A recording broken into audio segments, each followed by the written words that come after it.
Vamos lá, pessoal, acho que estamos entrando aqui. Então, boa noite aí para todo mundo. Queria agradecer aí todos que estão aqui com a gente nessa live para a gente falar bastante aí sobre AI. Estou super animado aqui pelo tema, super entusiasmado de ouvir um pouco das histórias aqui de pessoas que estão de fato aplicando AI na saúde, né? E aí a gente está aqui com o Diego, com o Vitor, com o Maurício.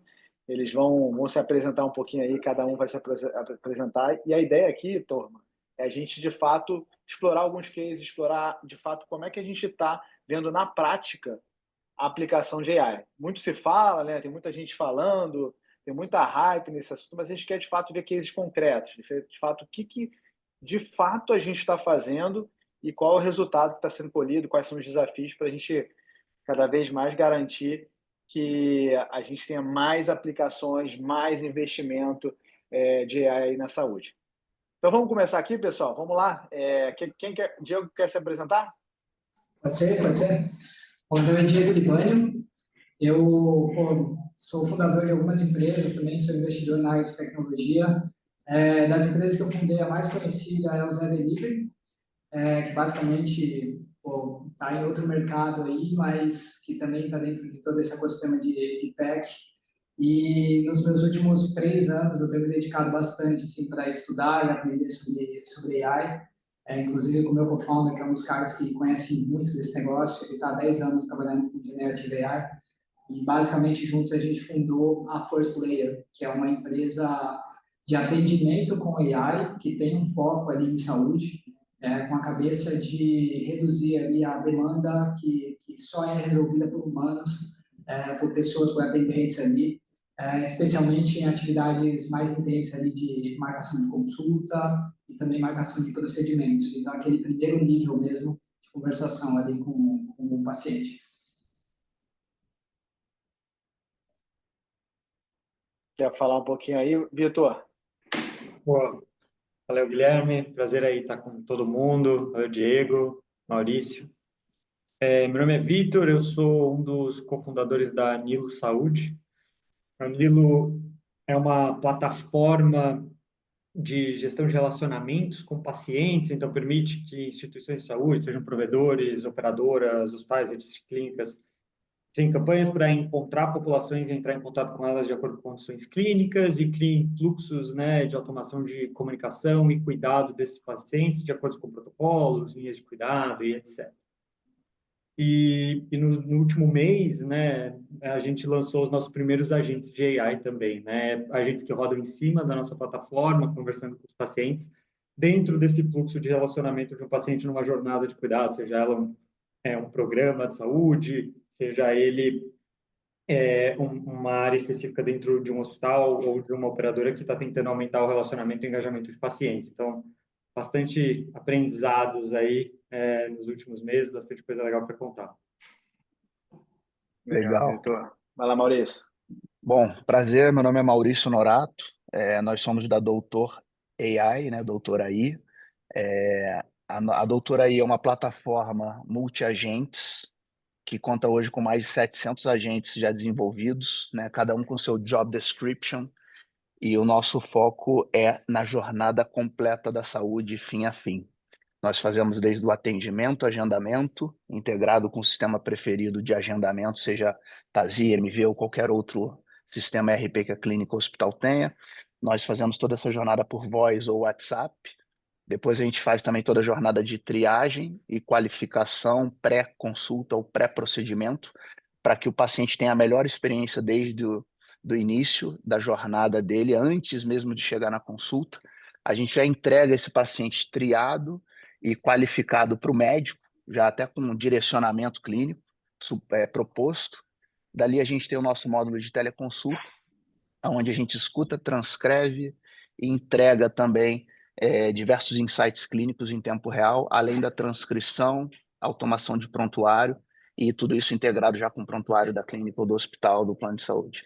A gente, no final, gera né, todo o disparo de mensageria, né, ao longo desse contato também para o paciente, com todos os entregáveis pós-consulta, e a gente dispara um módulo de pós-consulta que vai acompanhar esse paciente ao longo de toda a jornada dele, garantindo aderência ao protocolo, ao tratamento, né? E por último, a gente tem um barramento, uma central de inteligência integrada com inteligência artificial, onde você pode monitorar e analisar qualquer ponto da jornada e saber qualquer coisa em qualquer lugar na palma da sua mão. Então, em grandes termos, é isso. Não, muito legal, né? Então, pô, obrigado aí pela presença de vocês. Para me apresentar aqui, né, eu sou Guilherme, eu sou médico, cardiologista, sou um dos conselheiros aqui da STB, carinho enorme aqui pela associação. A gente, logo no início da pandemia, lançou aqui a STB e foi super importante para o movimento de saúde digital, né? Então, muito legal a gente ver o momento que a gente está agora, né, de não só apoiar, ajudar a crescer, mas sim, né, ter esse papel importante de conhecer mais, né, de aprofundar em outras tecnologias que são, né, que se conectam com saúde digital. Então, pô, para mim é muito importante. Eu sou fundador da Conexa e CEO da Conexa, que é a maior plataforma hoje de saúde digital da América Latina. Então, a gente faz hoje um pouquinho mais de 500, 600 mil atendimentos por mês e tem sido muito legal. E claro, né, eu sou super entusiasta do tema aqui, porque, cara, eu acho que isso pode ser uma grande nova revolução, não só do acesso, mas de desfecho, de resultado. Cara, a gente tem muita coisa bacana aqui para colher. Todo mundo só se fala em AI, né? Mas agora aqui a gente quer trazer, de fato, cases concretos e resultados. Então, pô, muito bom a seleção aqui que a gente fez para conseguir trazer isso para todo mundo que está nos assistindo. Então, vou começar aqui com algumas perguntas, pessoal, e começar primeiro para o Diego aqui. Diego, você tem uma história aí super interessante, intensa em produto e tech, né? E queria te perguntar, cara, quais são os aprendizados aí que você trouxe do Zé Delivery, que é um baita case, né, que acho que muita gente sabe, né? Dificilmente alguém não gosta de pedir aí uma cerveja, uma bebida no Zé Delivery. Mas fala aí, o que você trouxe de aprendizado do Zé Delivery para realmente o uso de AI na saúde? Fala um pouquinho para a gente sobre esse tema. Tá bom. Assim, no Zé, a gente não usava AI da forma como se consegue hoje, assim, né? A gente até tinha alguns modelos de inteligência para tratativa de dados, assim, tomada de decisão, algumas coisas até que poderia chegar a ter um nível de machine learning, coisas desse tipo, mas não no nível generativo, né? O nível generativo, ele abre uma porta nova, gigantesca, assim. Eu diria que de aprendizado, assim mesmo no nível de empresa, eu trouxe muito a preocupação que a gente tem com o cliente, assim, de ter muito foco no cliente. Não tem tanto a ver com IA generativo, mas no final tem muito a ver com construção de produto. Uma coisa que a gente fez muito bem no Zé é na parte de atendimento, ali, sempre que acontecia algum problema, a gente tinha a nossa central de atendimento e a gente sempre teve muito cuidado de entender e analisar esses números e as situações em que, enfim, o cliente estava precisando ali da gente e como a gente trabalhar, por exemplo, um Pareto muito claro e saber que, assim, tem situações que times treinados para resolver coisas, problemas simples e volumosos, vai resolver, tipo, sei lá, um baixo custo, um volume muito grande. Já tem outros tipos de problema que não adianta você tentar resolver com um time que fez um treinamento muito simples ou com um time que não está capacitado e que não tem profundidade em um determinado ponto de conhecimento. E esse grupo, que é mais o long tail, né, que é tipo o final ali do Pareto, que é muito distribuído, uma quantidade pequena, você tem que realmente ter pessoas ali que descem com profundidade. Quando a gente começou a trabalhar com AI, a gente refletiu muito nisso aqui. Tem problemas que a gente percebe que a máquina vai resolver muito bem. E a gente olha muito para esse Pareto, né? Qual é o Pareto que a máquina resolve muito bem? E muito rapidamente a gente tenta separar o que a máquina resolve bem do que o que a máquina não resolve bem, que é a minoria dos problemas, mas que são problemas muito complexos. E aí atrapalha muito a experiência do cliente quando você tenta ficar resolvendo com máquina coisas que você, tipo, que a máquina ela não vai ter a capacidade ainda de resolver. Então, separar isso muito rápido foi algo que a gente aprendeu no Zé, em atendimento, em nível de atendimento, mas, óbvio, não era com Generative AI, mas que aplicada a Generative AI, eu acho que funciona muito bem. Então, se separar o que uma máquina resolve bem e tratar esse Pareto, e o que ela não resolve bem, se não ficar insistindo. você passar muito rápido para alguém que é capacitado em tratar esse problema. Então, acho que é um aprendizado que a gente trouxe aqui de cuidado com o cliente mesmo. Super legal, super interessante. Como é que você transforma, né, uma experiência que você tem numa indústria, né, por exemplo, do varejo, né, para de fato fazer isso numa indústria que tem um nível de complexidade grande também, né? Então, acho que essa separação, para você também não ter ineficiência, porque o grande problema é você trazer automação com ineficiência, e aí você conseguir ter realmente a hora de transbordar o quanto antes, para você também não queimar uma tecnologia que pode ter tanto potencial. Que legal. Que legal, E se tem algo que essas duas indústrias têm é volume, cara. É verdade. Tentando entrar em contato ao mesmo tempo. Então, Perfeito, né? Porque acho que tem muito volume, demandas, muitas dúvidas, assim, um nível é uma abrangência muito grande de temas, que pode ser desde um tema técnico ou um tema não técnico, um tema de acesso.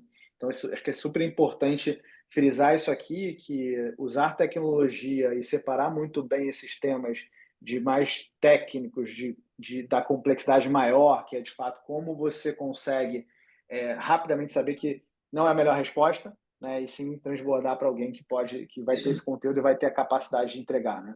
Legal. É isso aí. Legal. Vamos lá, Vitor. Nilo tem uma abordagem bastante centrada aí no cuidado primário, né? Então, assim, como experiência, como é que você está vendo, né, que a AI pode, de fato, ajudar nessa navegação desse usuário na rede e criar vínculo com o paciente? Tem essa possibilidade de navegar e ainda criar vínculo? Pô, super legal a pergunta, Guilherme.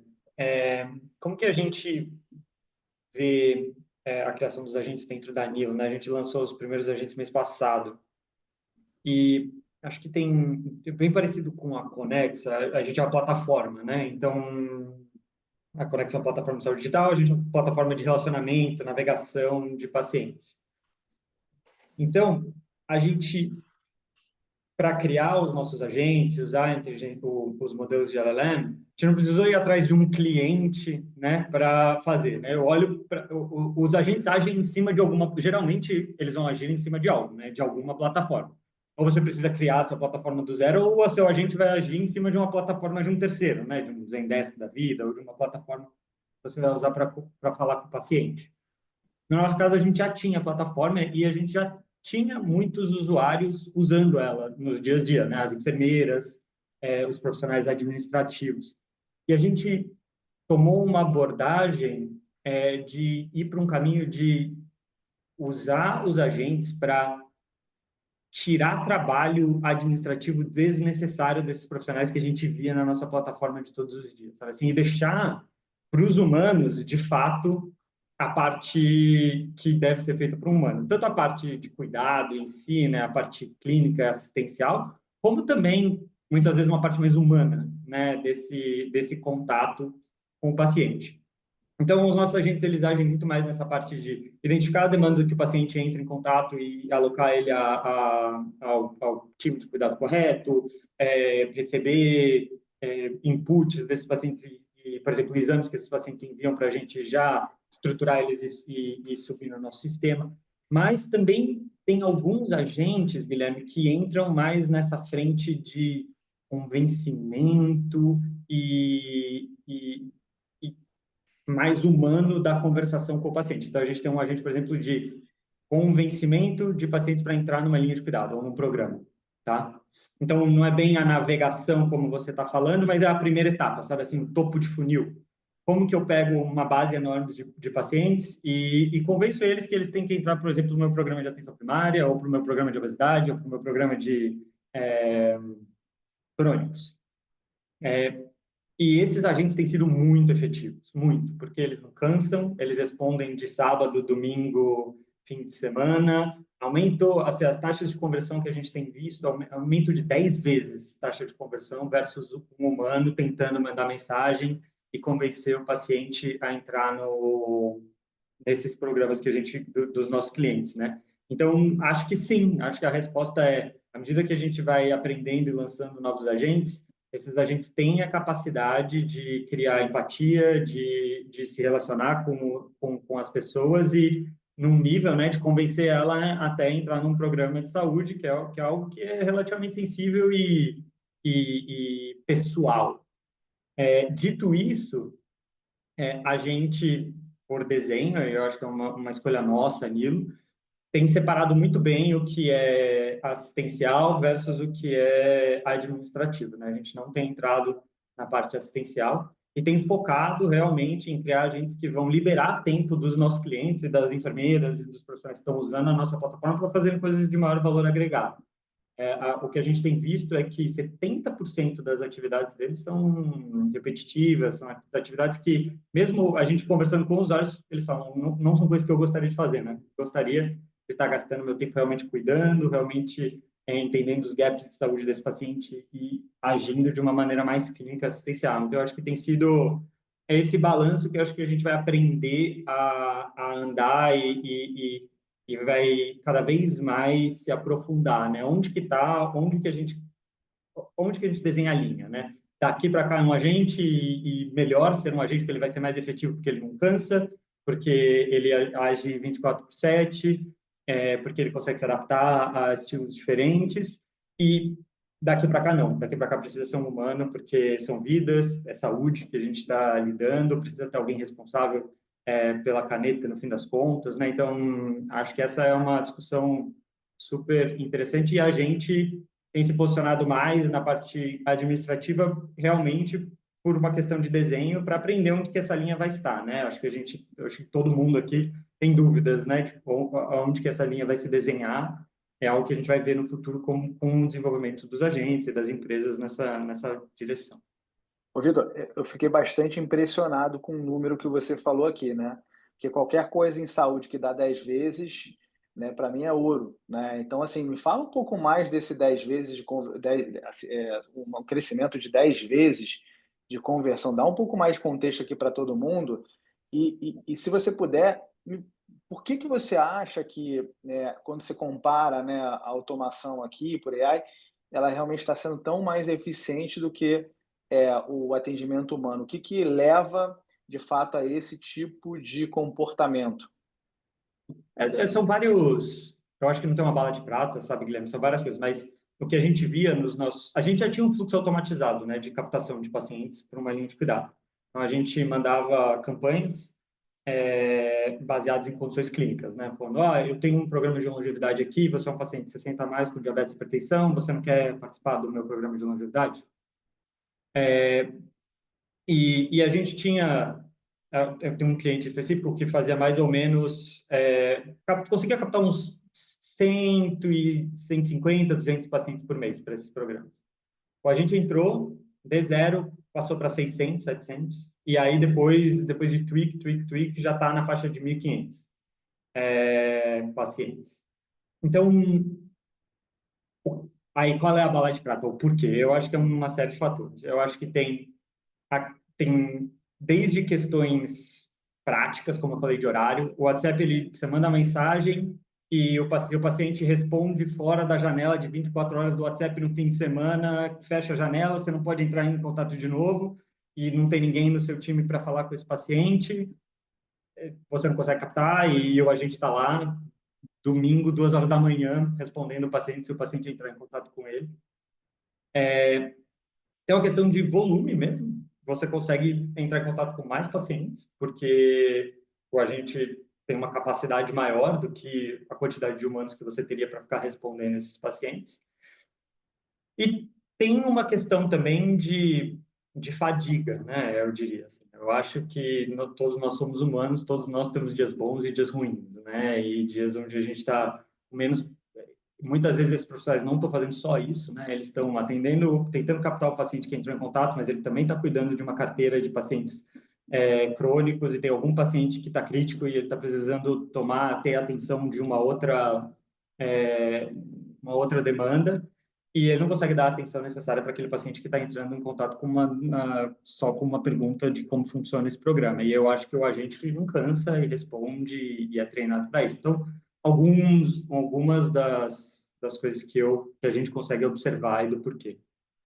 Não, legal, legal. Então, no final do dia, assim, a alta disponibilidade, né, com SLA muito curto, né? E talvez essa capacidade de foco e talvez até mais assertividade, dado talvez o grande desafio que é fazer multitarefas, em que o agente libera isso, é algo que você acha que tem contribuído muito legal. Então, eu vou para uma parte mais polêmica aqui. Aí eu vou passar para o Maurício. Você falou, o Vitor falou bastante aqui, Maurício, sobre automação em processos Uhum, administrativos, né, que se tem certo. um baita valor, né? E quando a gente vai para assistência, tá? Me fala um pouquinho como é que está, não só os cases que você está trazendo quando você vai mexer na assistência, em que ponto você está entrando da assistência. Que eu estou querendo dizer Perfeito. com isso? É uma assistência ainda de direcionamento de tomada de decisão, suporte à decisão clínica do profissional, é algo mais relacionado até à tomada de decisão, eventualmente acolhimento, triagem e direcionamento direto para o paciente. Me fala um pouco do que você está fazendo em Uhum, assistência, se é que você está. perfeito. Bom, acho que esse é um ponto bem sensível, né? E a gente corrobora com a ideia de que a tomada de decisão clínica sempre será do médico. Acho que esse é um ponto nevrálgico para a gente, isso está embarcado desde a governança dentro da nossa arquitetura de dados e de LLMs, de modelos para tomada de decisão e tudo. A gente nunca rompe ou passa dessa linha, né? Acho que esse é o primeiro ponto. Além de fazer toda a jornada administrativa, comunicação pré e pós, a gente sim entra um pouquinho nessa linha de cuidado, né, mas de uma forma bem sutil e sim com o intuito de ganhar, né, visibilidade, disponibilizar visibilidade para o médico pré-consulta através de uma triagem, onde a gente levantou ali dados cadastrais, dados históricos, objetivos com aquela consulta, né, coisas mais amplas e menos, talvez até técnicas mesmo, que com certeza o médico é que tem que fazer esse questionamento, com o intuito muito de antecipar, entender tendências, urgências e prioridades, né? Então, muito eu diria ali, talvez, muito próximo de um protocolo de Manchester ou algo nessa natureza, para que a gente possa capturar um pouco da urgência do assunto, né, e até de priorização, onde a gente tem feito isso, por exemplo, junto a alguns cases de operadoras aqui, onde a gente está invertendo, inclusive, o fluxo, né? Eu vou para um agendamento de uma consulta, será que eu preciso de uma consulta? Qual a especialidade e qual a urgência? Então, quando eu inverto essa ordem, né, eu dou muito mais eficiência para todo o sistema, pensando até né, numa operadora de saúde, e eu antecipo muitas questões que o médico já pode levantar durante a consulta, tá? Então, esse é um ponto, sempre disponibilizando essa informação pro médico, né? E ajudando, sendo um cockpit para o médico nesse sentido, tá? E quando a gente vai para o módulo de consulta, onde a gente tem um objetivo ali, né, seguindo metodologias internacionais como o SOAP, né, a gente está preocupado em escutar, transcrever e gerar complementos, né, insights para o médico de possibilidades, né, integrado com o PubMed, Whitebook, Open Evidence, para que a gente possa suportar o médico ao máximo possível, nutri-lo de informações, se necessário, se assim necessário, para que ele tome decisão e ele dê a direção de como é, realizar aquele plano de tratamento, o diagnóstico e tudo mais. E Maurício, você consegue falar um pouquinho aqui de cases concretos, resultados, dar um pouquinho mais de contexto aqui para quem está ouvindo a gente? Perfeito. Existe um impacto, pessoal, muito relevante, né? O maior hora homem que a gente tem em toda essa jornada, de fato, é a do médico, né? É o maior custo, né? E é onde tem maior impacto, vamos dizer assim, em eficiência de custos, né?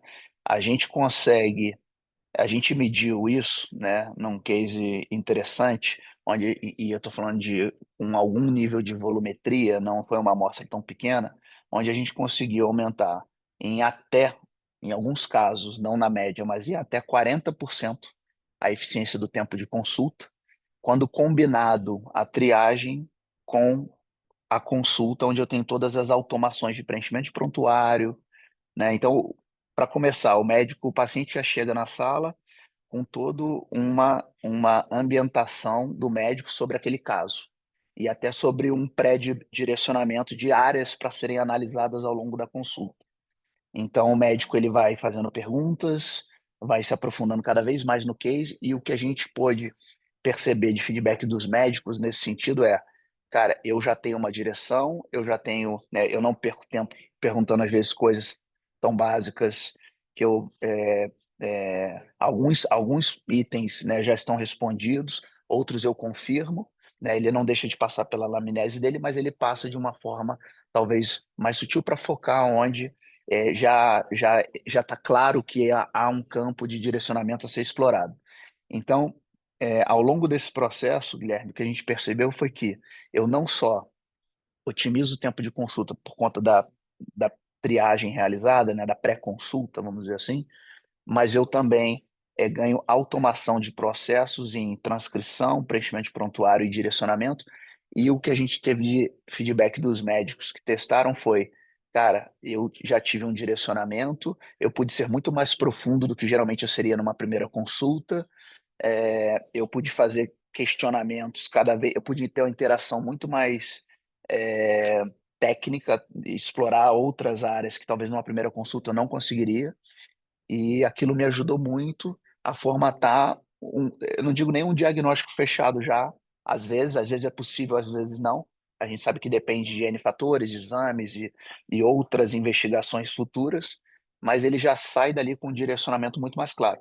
E no final do dia a gente conseguiu economizar, em alguns casos, até 40% do tempo de consulta, né? Então, e com um nível de satisfação 28% a mais de satisfação do médico, que não teve que preencher prontuário, que teve o tempo de consulta mais profundo, mais técnico, que pôde interagir com uma IA que, além do que foi sugerido, ele tem ali um painel no cockpit dele, ele pode interagir com toda essa integração, né, com bases confiáveis, então que trouxe para ele ali um direcionamento que ele mesmo já hoje já pesquisa, ele já entra no Google, ele já usa enfim, outras ferramentas como Open Evidence, Whitebook para fazer cálculos, etc.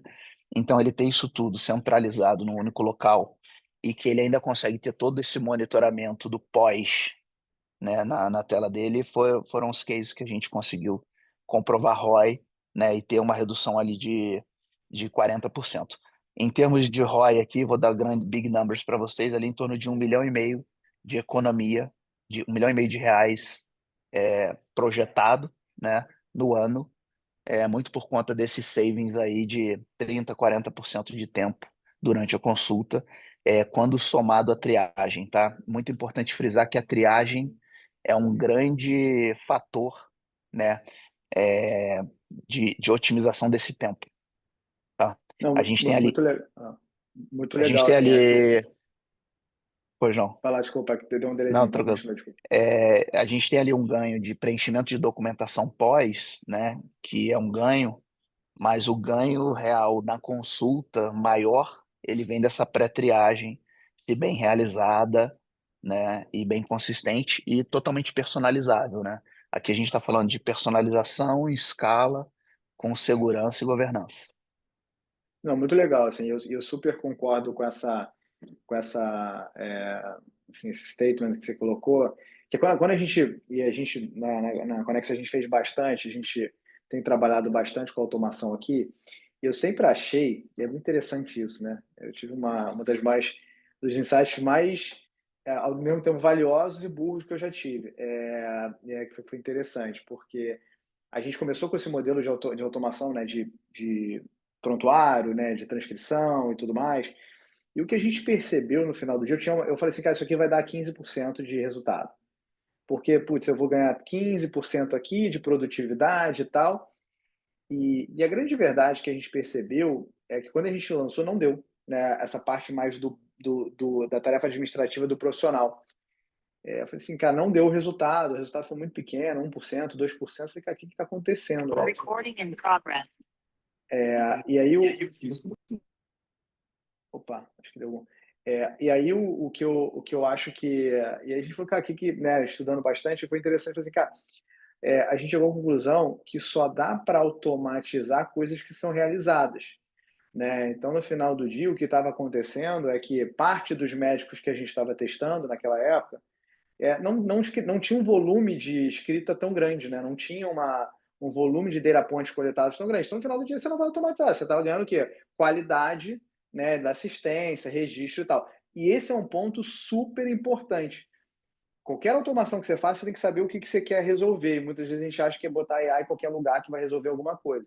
Então, acho que o primeiro ponto aqui, que acho que foi legal que você conectou, que saiba o que você quer resolver com IA, porque eventualmente você vai querer resolver outra coisa. É qualidade, é ter mais dados, é ter mais informação, e não necessariamente o que você imaginou. Ou seja, se eu tivesse feito essa análise de data points, né, eu teria chegado a essa conclusão, não teria nem perdido tempo sabendo por que não resolveu esse problema.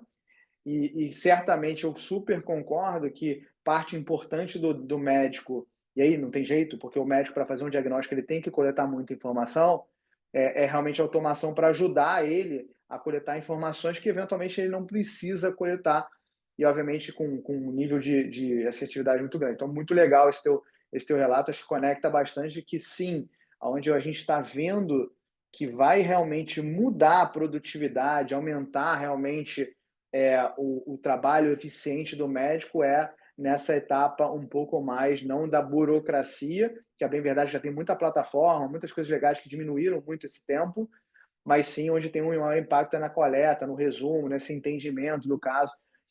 Então, e assumindo que, de fato, o engajamento, né, a orientação, ela é super importante, talvez seja mais difícil automatizar, né, ganhar aqui, talvez você tenha que aumentar o tempo que ele faz essa orientação, para humanizar mais o atendimento. Então, sem dúvida nenhuma, eu acho que é onde vai ter mais impacto. E aí, falando aqui, perguntando já diretamente aqui para o Diego, aproveitando, Diego, como é que você está vendo, que tipo de cases que você pode trazer nessa, seja na parte mais atendimento de suporte ao cliente, né, não clínico, como também eventualmente clínico. Como é que você está vendo isso? O que você tem de case já para mostrar para a gente? Boa, legal. Acho que um case bem legal assim, que a gente tem aqui é em relação ao ganho de receita que os nossos clientes têm tido. Assim. Porque uma coisa que a AI faz muito bem, ela é muito mais rápida, né, do que um humano ali para atender. E ela, como o Vitor estava colocando, ela expande, né, ela consegue escalar. E um dos problemas que esses call centers eles passam o tempo todo é momentos de pico, assim, tipo, tem algumas horas do dia, 2, 3 horas do dia, tem um monte de gente entrando em contato com você ao mesmo tempo, tipo, pela manhã, por exemplo, todo mundo quer resolver esse tipo de pendência, ou pós o trabalho, enfim. Então, tem momentos ali que você tem um pico ou um período de pico muito alto. E você não pode ficar dimensionando o seu time sempre para o pico, né? Porque se você sempre dimensiona para o pico, você vai perder muito recurso ali ao longo de um período maior. Só que nesses períodos, tipicamente os clientes chegavam a esperar tipo, mais de 1 hora. Tinha clientes que ficavam 70, 80 minutos esperando numa fila de call center, muitas vezes no telefone, ou muitas vezes no WhatsApp. E quando o atendente finalmente conseguia chegar na vez dele, ele mandava um oi, passava 10 minutos, a pessoa não respondeu, ela falava, estou encerrando aqui sua chamada porque você não respondeu. Eu acho que todo mundo aqui já viveu essa situação, uma situação horrível. E quando você tem uma AI, imediatamente você já responde o paciente, você reduz absurdamente essa conversão. Né? Imagina quantas pessoas você não perde simplesmente numa fila. Então, quando você faz essa mudança, a gente já chegou tem clientes nossos que chegaram a mais do que dobrar a quantidade de agendamentos pelo mesmo número de atendentes. E muito disso, isso se traduz em receita, assim, chegava a 60% a mais de receita em clientes aqui dentro, simplesmente por ter uma resposta imediata do cliente e você não perder ele nesse tempo de espera. Outra coisa que também o Vitor colocou bem aqui, essa coisa do 24/7. Cara, quando você coloca 24/7, na nossa experiência, na média você já aumenta de 13% a 18% a receita do cliente. Só no momento que ele vira e se torna 24/7 no atendimento primário ali de um cliente que está querendo contratar o seu serviço de alguma forma, ele já está ligando porque ele quer fazer um agendamento de uma consulta, ou ele está ligando, ou ele está entrando ali no WhatsApp porque ele quer fazer um agendamento de um procedimento, e ele só está esperando você responder isso, porque a intenção dele já está lá, assim. e muitas vezes ele vai para o próximo provedor porque ele ficou esperando demais. E todo mundo aqui já viveu isso, né? Às vezes você quer agendar uma consulta, o que você faz? Você vai lá, muitas vezes no Google, você tem um nome ali na sua cabeça, você entra em contato com ele. Demorou mais de 10 minutos. Se a pessoa não te respondeu, você vai no próximo nome do Google e entra em contato com essa segunda pessoa também. E com a terceira, até a que vai te responder e você vai conseguir fechar. Então, eu acho que nessa velocidade de resposta a gente já tem tido ganhos absurdos aqui nos nossos produtos. Não, muito legal. E é o que você falou, né? Essa disponibilidade imediata, ela aumenta a conversão, né? E, eventualmente, né, se você demorar mais tempo, nem você vai para outra, você esquece. Né? Exato, Então, exatamente. o momento que você tem que... O momento de maior conversão é o momento de maior dor. Né? E tem muita coisa que é por impulso. Putz, eu estou com um negócio aqui, eu tenho que resolver.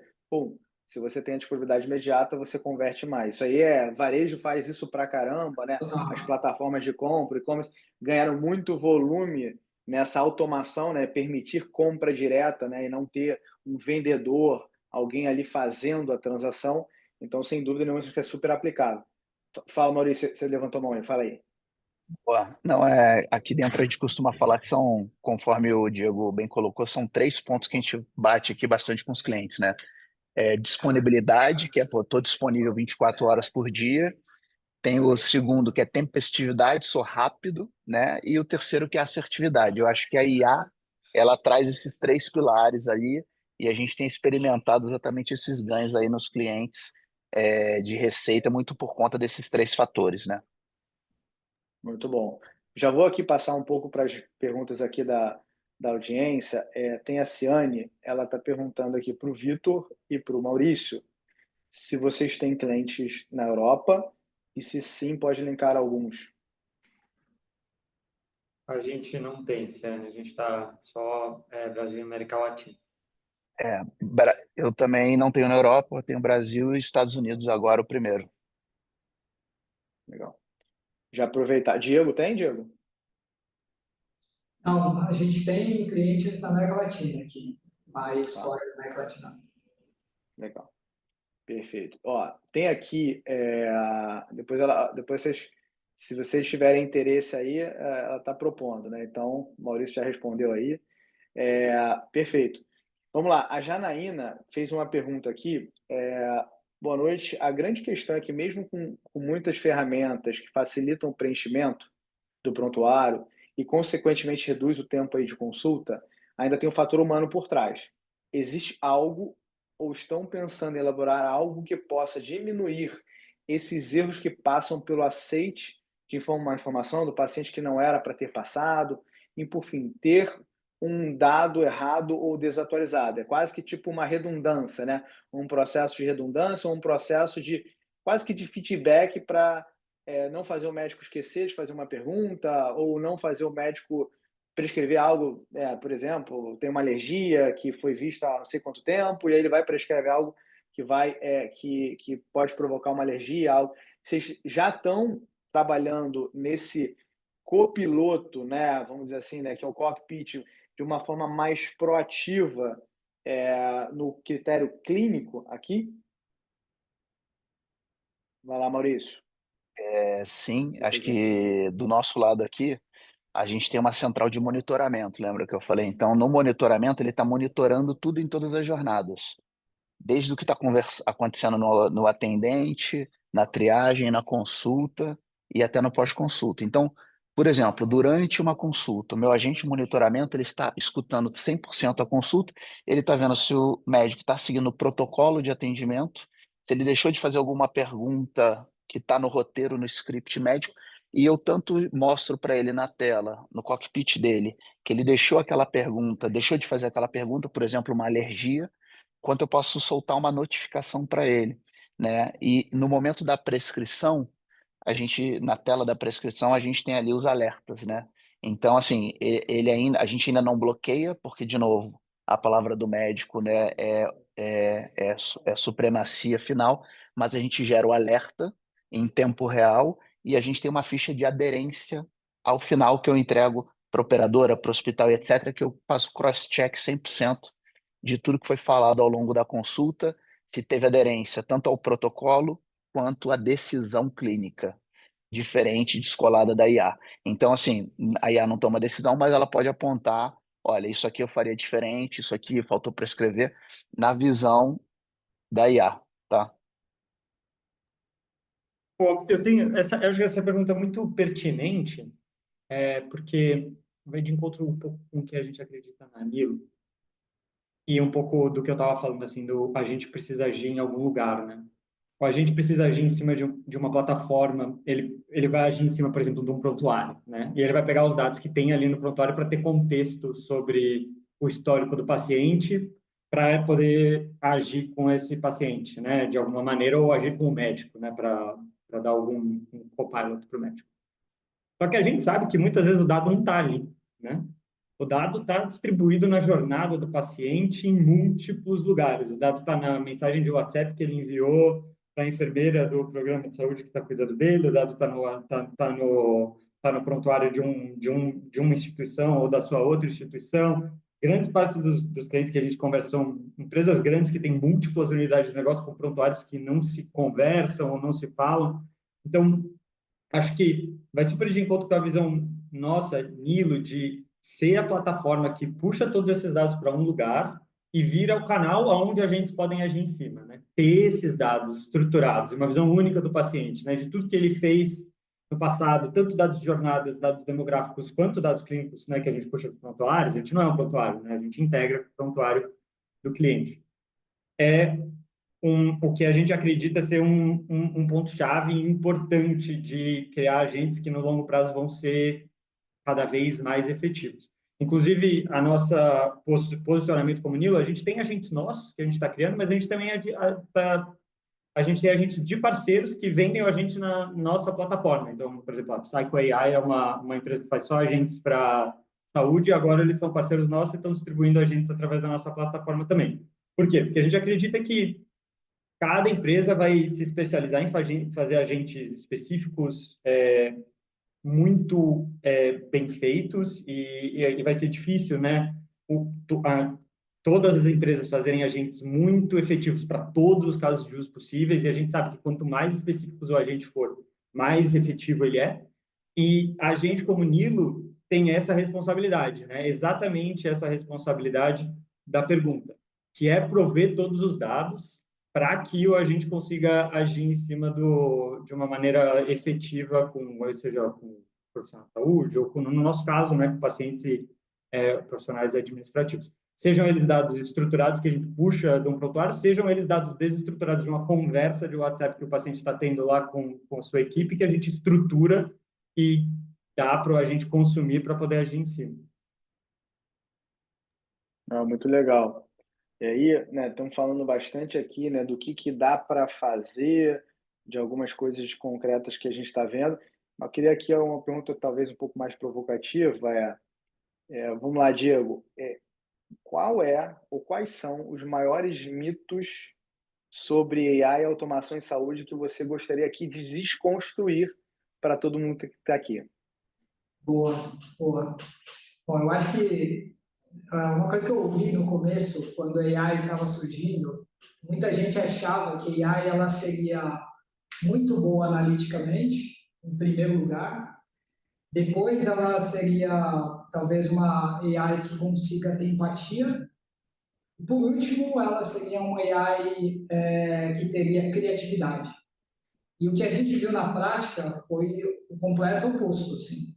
As primeiras AIs foram muito criativas, então você via obras sendo feitas por AI, música, arte sendo feita por AI de uma forma meio distinguível, assim. Às vezes criativa até demais, então passava do ponto, e isso até é um problema até hoje, né, que são os problemas das alucinações de AI e tudo mais. Depois, ela se tornou extremamente empática, então você pode ver que se você conversa com AI, ela sempre vai ser muito educada, ela vai te retornar com bastante empatia, ou vai tomar, às vezes, até cuidados que as pessoas até se esquecem, assim, ela sempre se lembra, ela não vai se esquecer de detalhes da conversa e vai conseguir ser super empático. Até um dos produtos que a gente lançou aqui, quando a gente estava ainda numa fase de laboratório dentro da empresa, ele tinha assim, um engajamento maior que o Snapchat. Tinham pessoas que tinham mais de 50% da nossa base interagia com ele todos os dias. Isso porque era um produto extremamente empático, que conversava com você todo dia, enfim. E por último, as pessoas achavam que a AI ela ia ter uma capacidade analítica incrível. E, assim, as AIs com boas capacidades analíticas estão surgindo agora. E esse daí, inclusive, é uma grande questão da AI. Assim. Tipo, uma AI, quando ela vai entrar em nível analítico, se você colocar uma AI para fazer uma conta enquanto ela está conversando, vamos supor, uma conta simples às vezes. Simplesmente vai falar, eu tomei tais medicamentos aqui pela manhã e eu tenho que tomar mais tantos medicamentos daqui a tantas horas. Que horas que eu tenho que tomar o meu próximo medicamento? Muitas AIs de modelo simples vão errar isso aí. Só AIs com modelos mais complexos que vão acertar. Então, eu acho que tem um mito de que a AI ela é muito precisa para modelos analíticos, o que de fato é o contrário. Então, a AI precisa ter um trabalho muito profundo, e eu acho que esse é um dos cores, assim, acho que de quase todo mundo aqui, e seguramente da First Layer, assim, o core de conseguir cobrir todos os corner cases para que não saia lá na ponta uma ideia muito inventiva, muito criativa da AI. Você, de fato, conseguir contornar todos os casos de borda para que a informação final lá ela seja muito assertiva, muito precisa. Que é um mito, assim, que se ouve, né? Então, às vezes as pessoas acham que é o contrário, que a AI ela é pouco inventiva e muito assertiva. E muitas vezes é o contrário. O nosso papel aqui, como empresa de tecnologia, é exatamente garantir que ela seja assertiva, e aí que está a dificuldade de lidar com a AI. Hoje, inclusive, a AI hoje não está disseminada no mundo inteiro hoje, basicamente atendendo todas as pessoas em todos os lugares, exatamente por esse problema. Porque em alguns momentos ela vai ser inventiva e em momentos que não pode ser inventiva. E aí contornar esses casos de borda é onde está o grande desafio de lidar com a AI. Não, legal. E você, Vitor, o que você tem aí para dizer para a gente, mitos que você gostaria aí de desconstruir sobre AI em saúde? Porque às vezes a gente ouve, eu já falei sobre, tangenciei esse ponto algumas vezes, assim, mas às vezes a gente chega para um cliente, né, falando, putz, a gente tem esses agentes, que legal, as coisas que eles podem fazer, e os clientes, então, a gente pode fazer tudo, sabe assim? Então tá, se o agente faz isso, então você pode fazer tudo. E como eu falei algumas vezes, os agentes precisam agir em cima de algo, né? E então, muitas vezes, esses agentes eles vão estar conversando com o paciente ou conversando respondendo prompts, né? Com um médico, com um copilot, mas ele vai precisar estar agindo em algum lugar, né? Então, se for por exemplo, um agente de agendamento no Tazi, ele precisa estar integrado com a agenda do Tazi, e tem uma parte de hard coding, né? Que é integrar com a agenda do Tazi e garantir que o agente tem acesso aos slots da agenda do Tazi e do MV. Nossa, que legal. Então, será que o seu agente consegue puxar autorização para mim do meu plano de saúde e já falar com o paciente, já agendar? Os agentes têm toda essa capacidade, mas precisam ser agentes distintos para fazer cada uma das coisas, né? Então, você precisa de um agente, como eu falei, quanto mais especializados os agentes, mais efetivos eles são. Um agente só para bater e provar e puxar, ver se esse paciente tem autorização ou não. Um outro agente para fazer o agendamento no TASI, um outro agente para fazer o agendamento no MV, e etc. Então, eu acredito que cada vez mais vai ficar fácil de criar os agentes, de estruturar os prompts para que os agentes sejam assertivos nas conversas com os pacientes. Mas sempre vai haver, ou talvez mude, né? Mas ainda existe uma necessidade de integração, de acesso às plataformas existentes. Ou, se você for criar uma plataforma nova para o seu agente rodar em cima, de substituição da plataforma existente, né? Se você for fazer um agente de call center, ou você vai substituir o Zendesk lá, ou você vai criar um agente que gira em cima do Zendesk, mas alguma plataforma vai ter que existir. Que eu acho que as pessoas ainda não compreenderam 100%, né? Parece, às vezes, que o agente é mágico e ele vai agir em cima do éter, sabe assim? Eu acho que isso é um mito que eu, pelo menos, trabalhando mais com isso, tenho visto os clientes se confundindo um pouco. Legal, legal. Fala, Maurício, fala aí. Não, não, eu só ia complementar que sim, né? Acho que o ponto do Vitor é super importante, porque muitos clientes às vezes vêm, pô, mas o seu sistema. Aí eu falo assim, peraí. Eu não sou o sistema, eu sou mão de obra. Então eu gosto de fazer esse comparativo, né? E usar isso muito nas abordagens, porque a gente, quando fala de IA, a gente está falando de tecnologia e a pessoa tende naturalmente a falar, poxa, o seu sistema, a sua plataforma, né? Lembrem-se que no final do dia, a gente está executando, aqui na Doutora aí, executando jornadas, ou seja, uma jornada de agendamento que seria um ser humano no sistema fazendo agendamento. Eu tenho um robô integrado aqui, por exemplo, ao Tazi.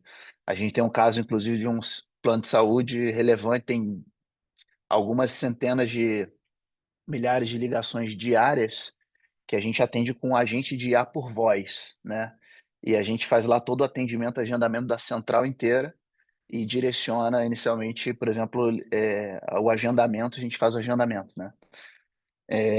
A gente entende que é literalmente um ser humano numa posição numa PA, né?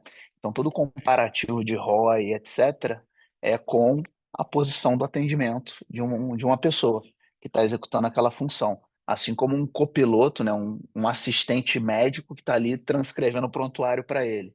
Seria mais ou menos essa a proxy ali que a gente gosta de fazer. Perfeito, Maurício. E assim, hoje, né, quando a gente está falando assim de AI em saúde, a gente tem, obviamente, né, o risco, receios das pessoas, das pessoas que estão, né, eventualmente ainda querendo adotar. O que que vocês, assim, aí trazendo um pouquinho mais de, poxa, eu sou uma empresa de saúde, tech ou não tech, quero começar a aplicar AI no atendimento ao cliente. Por onde eu começo, né? Não vale falar que é me contratar. Mas estruturalmente por onde eu começo, né? O que que a gente de fato, né? O que que ele tem que entender?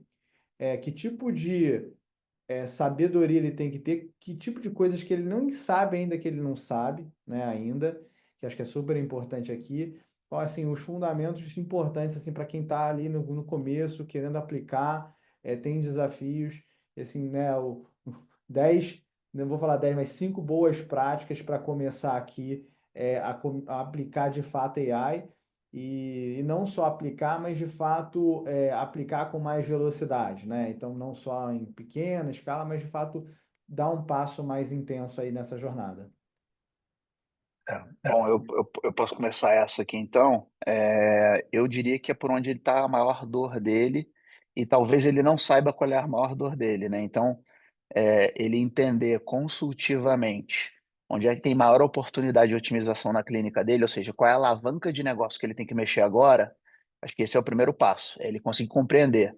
Poxa, eu posso gerar mais produtividade em consultas, eu posso ter, é, eu posso ter mais otimização da minha fila de espera na sala, né? Eu tenho muita fila de espera, se eu tenho muita fila de espera, gente esperando na sala, né, na clínica, no hospital, etc. Isso diz muito sobre o negócio. Se eu tenho muita ligação perdida, como o Diego falou, horário de pico para atendimento, pô, esse é um gargalo na veia que a receita é a agenda e você está deixando passar.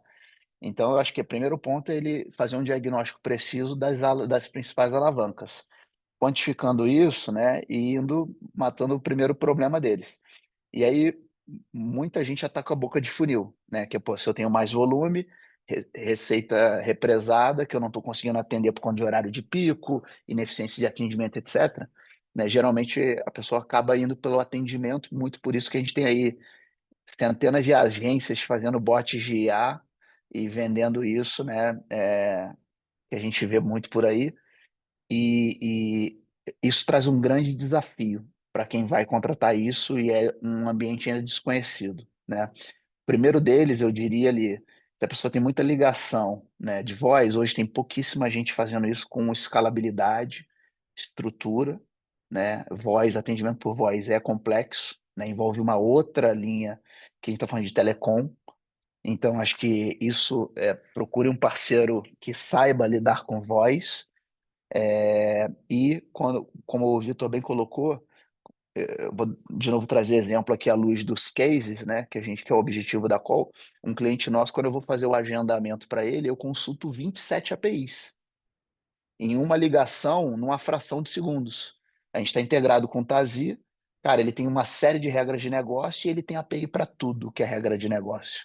Então, o primeiro ponto que eu coloco aqui como desafio, e esse cliente é um cliente extremamente maduro do ponto de vista tecnológico, é você ter uma equipe do lado do cliente madura para poder saber exatamente o que ela precisa te entregar para que você tenha sucesso no projeto e que você consiga implementar com sucesso, porque não é só você integrar, você tem que ter integração, você tem que ter experiência, tem que ter baixo índice de transbordo, alto índice de resolutividade, tem uma série de fatores complexos que você só vai ver quando vai implantar, tá? E só quem está implantando e tendo sucesso sabe do que a gente está falando aqui, né? Então, acho que esse é o segundo ponto, e eu vou deixar os outros para os colegas aí complementarem aí a minha fala. Boa. Vai lá, Diego. Boa. Cara, eu estava até curioso, eu estava tendo um papo hoje com um gestor, assim, um diretor alto, assim, de uma dessas grandes empresas na área de saúde. Uma das coisas que ele me falou que eu concordo muito é que um erro clássico é você inverter a tecnologia e o estratégico. Acho que uma coisa bem importante é você sempre olhar primeiro para a sua estratégia e ver se aquela tecnologia te aproxima de resolver e de chegar onde você quer ali com a sua estratégia. Eu já vi muita empresa que faz o contrário, né? Às vezes a pessoa está na área, vê uma tecnologia que é legal, que não tem nada a ver com o que ela está buscando estrategicamente e sai aplicando aquilo e acaba se perdendo e tem problemas lá na frente. Então, acho que a primeira coisa é olhar para o seu estratégico e falar, por dentro do meu estratégico, até como o Maurício colocou, pô, quais são os grandes gaps dentro desse estratégico, que as novas tecnologias que estão se apresentando e quem são essas empresas que estão se apresentando aqui para resolver. Eu acho que a segunda coisa é você também tentar iniciar pelos setores menos críticos. Se você nunca colocou AI em nenhuma operação sua, não faz sentido, por exemplo, você, sei lá, colocar para fazer o agendamento das cirurgias mais complexas que você tem ali no seu hospital. Então, começa por algo que seja mais tranquilo. Então, pô, sei lá, talvez os agendamentos da clínica geral, alguma coisa ali que seja menos crítico e que você tenha um poder de reação ali. E eu diria também uma coisa pós-implementação, sempre olhar para a última linha. Porque às vezes acontece de você rodar um piloto e o piloto até tem números legais ali, operacionais, mas ele está adicionando um custo que eventualmente você não estava esperando. Do tipo, pô, você resolve as coisas simples, as coisas complexas ficam com os humanos têm que lidar com mais coisas complexas. Então, no final do dia, você tem que fazer uma conta se o final lá, na última linha, você de fato conseguiu aumentar a sua receita, reduzir lá o seu custo e pô, na linha de EBITDA você está melhor, na linha lá no final de lucratividade, que a gente chama de lucro operacional. No lucro operacional você melhorou. As nossas operações a gente mede muito nisso, assim. A gente gosta de mostrar para os nossos clientes como ficou a última linha. E tipicamente aqui a gente tem casos de 30% a mais na última linha. Então, mesmo com todas as integrações, você está lucrando 30% a mais. Eu acho que também é uma dica legal para se olhar, assim, não se prender só nas métricas operacionais, que são importantes, óbvio, elas são um lead indicator muito bom que vai acontecer lá na última linha, mas olhar também, não esquecer de olhar para essa última linha que está acontecendo lá. Muito legal, né? E acho que até um tema que eu acho que o Maurício que comentou, me tenha como uma força de uma mão de obra, né? Uma força humana, né? Não humana que não humana, mas uma força aqui de trabalho, né? E até a gente tem os novos jargões, né? Que estão se usando muito aí no mercado de tecnologia, que não é mais SaaS, né? Serviço as a service, né? Então é muito mais essa linha de olhar para modelar o ROI baseado no quanto eu de fato diminuo o meu G&A, né? O meu SG&A, eventualmente se for um agente de selling, né? Nessa proposta e ver no final do dia o quanto que esse investimento gera um ROIC, um retorno sobre esse investimento que no final é na última linha, né?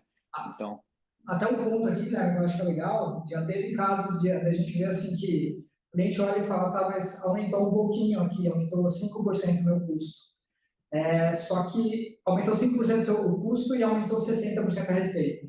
Daí quando você vai olhar para a linha de lucro operacional, pô, você deu um baita salto em lucro operacional. Então, assim, é de fato um investimento, né? De fato, teve um ROI positivo na última linha. É um pouco disso. Legal. Vitor?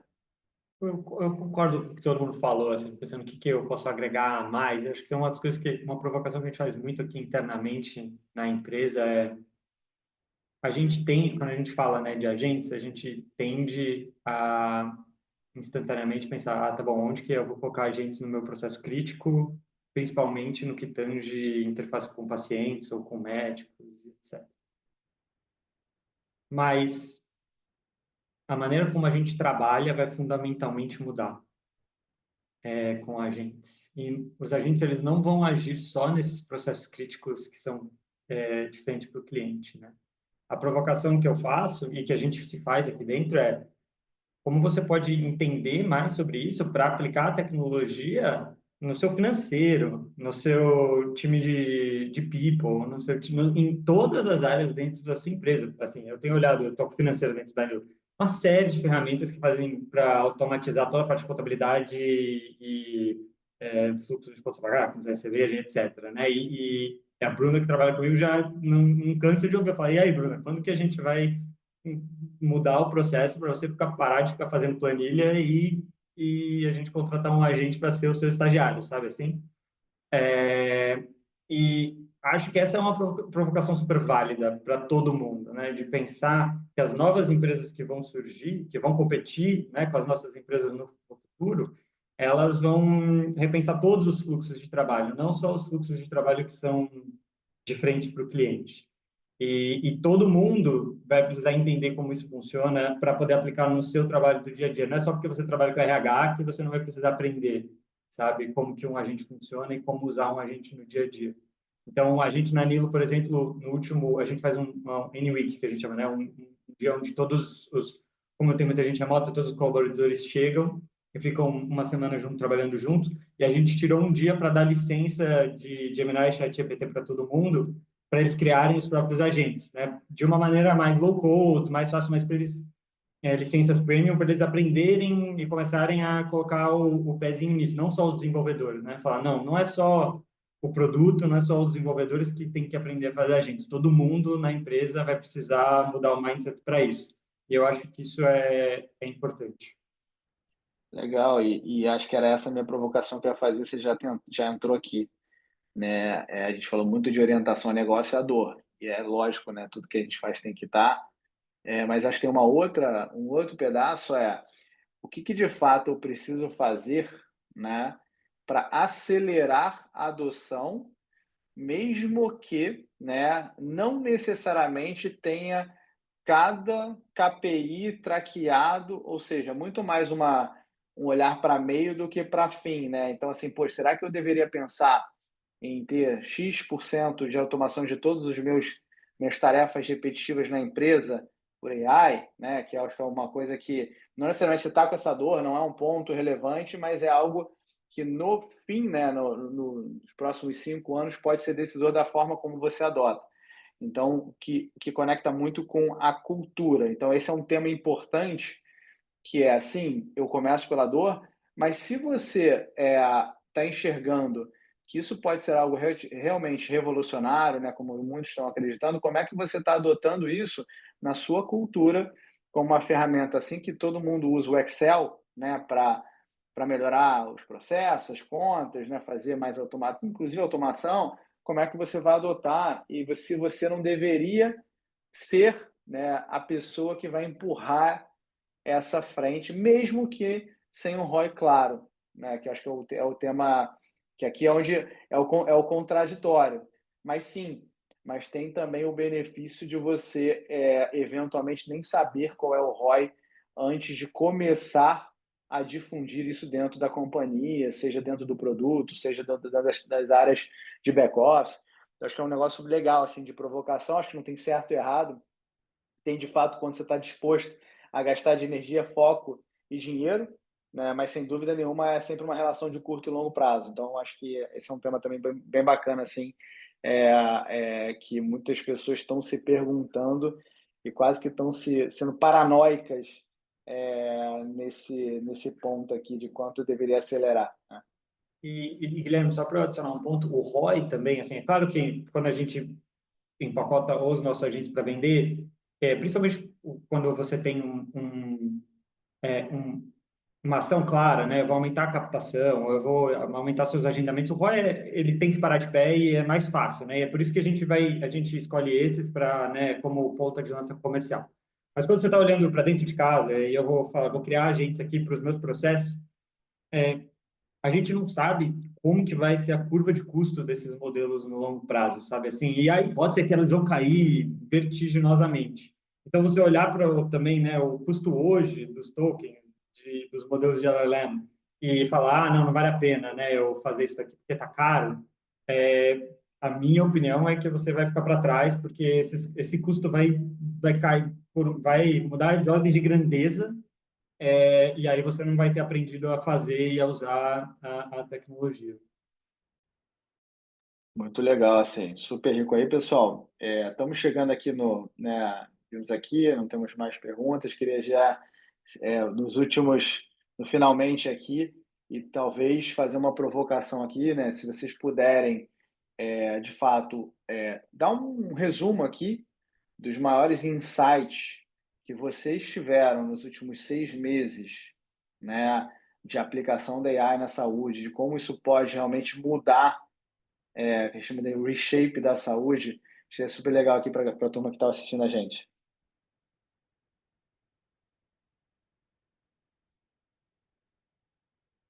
Quer começar aí, Vitor? Você já estava aí na ponta ou quer passar? Posso tentar resumir. Primeiro ponto é onde estão os dados, né? Então, garanta que seus sistemas, as suas plataformas, você tem acesso a esses dados, você consegue concentrar esses dados de uma maneira utilizáveis, e saiba o que vai acontecer com esses dados também. Acho uma coisa que a gente não menciona, mas é importante, né? Assim, esses dados vão ser usados ou não para treinamento dos modelos. Acho que essa é uma parte. Entenda, eu acho que o que o Maurício falou uma coisa super, um jeito legal de colocar, né? Entenda o agente como mão de obra nesse sentido, né? Que vai agir em cima desses sistemas existentes e vai alavancar as coisas boas, mas vão ter coisas ruins desses sistemas. Por exemplo, sistemas que não têm APIs prontas para serem consumidas vão ser um empecilho para a atuação do agente, e mude sua cultura, né? Eu acho que esse é o outro ponto que a gente discutiu no fim. Acho que a cultura ela precisa vir de todo mundo, não pode ser só pensar em como eu vendo agentes ou como eu consumo agentes só para o que para o meu cliente final, e dentro de casa eu estou fazendo tudo do mesmo jeito, manual, com 300 pessoas em planilhas, do jeito que eu fazia nos últimos 20, 30 anos. Então, eu resumiria, acho que esses são os principais takeaways.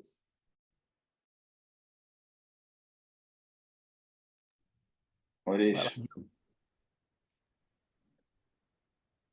Vai lá, Maurício. Beleza. Bom, eu acredito que tem 4 takeaways que vão transformar a inteligência artificial nesse ano já, tá? O primeiro deles é humanização, né? Eu acredito que a inteligência artificial ela veio para tornar esse relacionamento mais humano, não só do ponto de vista de atendimento com inteligência, mas do ponto de vista de conexão, de contexto, né, como foi falado aqui. E a voz é o elemento que traz essa maior conexão. Embora a gente ainda tenha barreiras de preço, custo, né, para esse canal, ainda é um canal extremamente grande, né, extremamente relevante, né, quando a gente fala de voz. É um canal extremamente relevante de agendamento. Desculpa, minha bateria estava acabando. É um canal extremamente relevante quando a gente fala de agendamento ainda em muitas organizações, principalmente os enterprise, né? Então, a gente poder humanizar através da voz, seja por telefone, seja por WhatsApp, eu acredito que é um grande fator. E a humanização não está só na voz, na conexão, ela está inclusive em humanizar as pessoas que estão realizando trabalhos operacionais massivos e você torná-los mais estratégicos dentro da companhia. Isso também é humanizar para dentro da organização, certo? O segundo fator, eu diria segurança, né? Muitas dos chatbots que a gente vê de mercado hoje, né, eles têm um risco de segurança muito grande. Essas empresas não têm certificação CISO, né, não têm toda a preocupação com segurança, com LGPD, diz que tem, mas na prática não existe uma medida robusta para isso. Então, quando a gente fala de escalabilidade no nível enterprise, a gente tem que estar trabalhando com empresas que tenham esse nível de governança, né? Nós somos parceiros aí, não fazendo jabá, mas nós somos parceiros IBM, Cisco e também KPMG, tá? Então a gente está aí com todos os selos e homologações possíveis. Isso traz robustez para dentro da proposta de valor. Terceiro, é, personalização, né? A IA ela permite personalização em todo o tempo, de scripts no atendimento, de modelos de anamnese, de perguntas que você vai fazer durante uma triagem ou até de consulta, né? Qual a anamnese que eu vou seguir numa consulta? Qual o padrão de verificação de aderência de né? Pós-consulta que eu vou seguir? Eu posso ter o meu próprio protocolo, né? Então, personalização é outro ponto-chave. E por último, o grande valor da inteligência artificial na nossa visão, ela está na integração da jornada. Quando você consegue conectar o que está acontecendo no atendimento, no agendamento, na triagem, com a consulta e com o pós, aí você tem a visão 360 do paciente, né? E a gente acredita muito que esse é o grande diferencial que a gente vai ver né, nas aplicações que estão surgindo. Boa, minha vez aqui, né? Bom, acho que tem alguns takeaways, assim, no geral, mas eu acho que, primeiro, uma visão do todo, eu acho que a gente está num momento muito especial da história, assim. Acho que a gente está meio que quase como se a gente estivesse diante dos primeiros sites de internet, que ainda não estão muito bons, tem ali eles conseguem resolver alguns problemas, mas que tem algumas pessoas que já estão lá e provavelmente são pessoas que vão surfar as maiores ondas, né? A gente está nesse momento com a AI. Eu diria que as próximas 2 ou 3 décadas elas vão ser agregação de valor em cima de modelos de AI.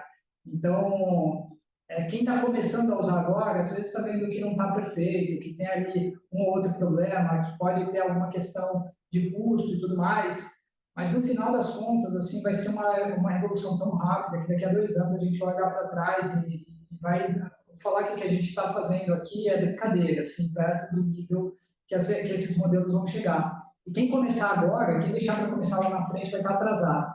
Quem começar agora é quem vai surfar, de fato, as maiores ondas. Então, eu diria para todo mundo abrir bastante o olho, assim, para essa mudança, porque ela não é um hype, assim. Eu acho que o hype de AI já passou uns 3 anos atrás. Agora é algo que vem para ficar, e quem não se adequar, quem não começar a se adequar, vai acabar perdendo a baita onda ali de se posicionar antes e ter todos os benefícios que ele se posiciona antes. Então, outra coisa que eu diria também é o ponto que eu levantei de olha para o seu estratégico antes de olhar só para o tecnológico. Sim. Olhar para onde você quer estar estrategicamente, quais tecnologias vão te ajudar a chegar lá e dar uma ênfase maior para quem está usando a AI nessas tecnologias, porque provavelmente é quem está fazendo as coisas mais novas nesse mercado e tá tentando realmente levar inovação ali. E uma outra coisa que eu diria também, que eu tenho visto em algumas empresas, muitas vezes as pessoas que estão ali na área mais direta de implementação dessas tecnologias, elas estão com um pouco de receio, porque elas não sabem muito bem o que as lideranças estão pensando em cima disso. Então, dá um direcionamento claro de que você espera esse tipo de inovação, né? Que você espera que seus times se exponham a novas tecnologias com AI, porque AI realmente vai ser o futuro. Eu diria que ajuda bastante os times a ganhar confiança, de começar a entrar um pouco mais, de estudar um pouco mais, de começar a dar chances em alguns problemas ali para soluções de AI. E por último, eu diria uma coisa que a gente discutiu muito aqui, busque por soluções específicas, assim. Eu acho que a maior parte das soluções muito generalistas, elas acabam sendo rasas e não são as ótimas. soluções específicas, elas tipicamente são soluções muito otimizadas, né? Imagina que tem um time focado em resolver uma coisa muito restrita e vai fazer aquilo com muita excelência. Então, eu diria que buscar soluções específicas é o momento que a gente está da tecnologia agora. Eu acho que qualquer solução muito ampla, você vai pagar um pênalti grande, assim, pelo menos nos próximos 2 anos dessa tecnologia. Muito legal, pessoal. Pô, foi uma aula aí. Adorei aqui participar com vocês. Foi super, vários insights, highlights aqui que já me vieram à cabeça. Acho que no final do dia, né, tem tanta coisa acontecendo, tem tanta tecnologia, o avanço, né, o que foi o ChatGPT, né, nesses últimos 2, 3 anos, um avanço, a velocidade incrível.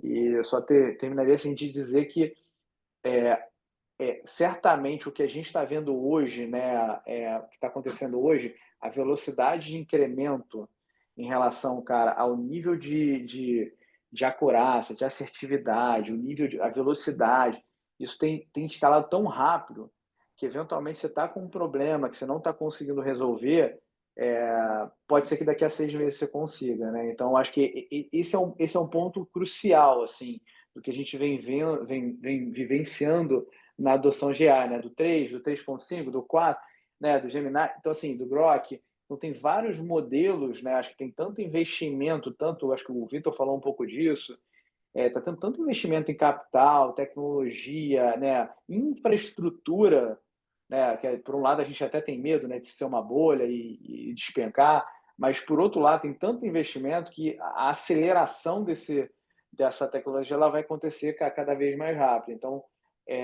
não se espante, né? Ou tome cuidado de assumptions que vocês fizerem, elas podem simplesmente serem completamente erradas no universo de 3 meses, 6 meses, 1 ano. Então, acho que esse é o grande segredo aqui, e por isso que eu falo muito para todo mundo que está aqui, né? Olhando, eu falei, cara, vocês têm que o tempo todo estar testando, porque cada mês, assim, cada semana tem alguém lançando uma feature nova, uma nova forma de processar. Então, esse é um negócio que eu acho que é incrível e que faz com que a gente tenha que ser intencional e entender de fato o que cada vez mais a AI, seja de um modelo, de uma LLM X, YZ, é capaz, né?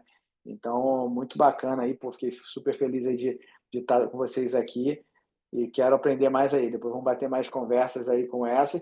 E esse aqui foi até legal, né? Que além do conteúdo, teve até negócio sendo gerado, né? Então a gente teve gente aí, né, que já tem possibilidade de prospecção para a Europa, né? Então vamos fazer mais vezes aí para ver se a gente gera mais negócio. Beleza? É isso aí. Muito bom. Boa, pessoal. Obrigado Maravilha. aí. Obrigado mesmo aí, Guilherme, todo mundo. Prazer. Contem conosco aí. Tchau, boa noite, pessoal. Abraço, boa noite, pessoal. Tchau, tchau. Prazer.